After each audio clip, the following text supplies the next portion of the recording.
Assalamu alaikum. Welcome to new tutorial inside SolidWorks assembly.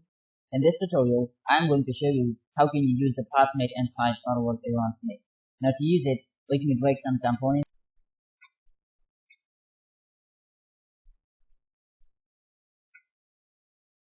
Let me insert another component. And my third component is this one. And okay. Now to use the path made, first of all, let me make visible the central lines or the sketches. For that, I will come here and come to tap this one and make it visible. And again, I will come to bow and revolution. I will come to sketch and make it visible. Right? Now, use the path mate, come to mate and come to advanced mate. Use select path mate. Now in component vertex, you must know you have to select the component that point that you want to follow your path. Let me choose this component vertex, this one, and my path is this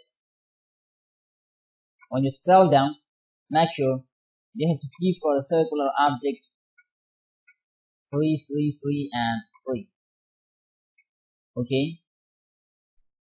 So right now, when I'm dragging my object, my component, so it will follow the path.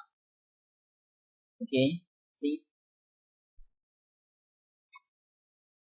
When I'm dragging my component, so it will rightly follow the path. Now in this case, again come to mate, advanced mate, path mate.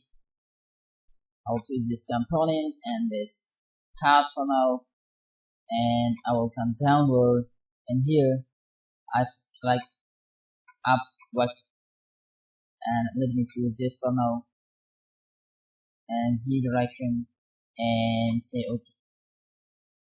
Again OK. All the sketches again, and if you want to drag it, so it will certainly follow the path. Okay, so this is how path mate is really important inside the SolidWorks assembly. Okay, so hopefully you enjoyed this tutorial. If you have any problem regarding with the path mates, you can write in comment. I will reply for that. And if you are new on my channel, so please don't forget to subscribe my channel and press the notification bell icon. Thanks for watching.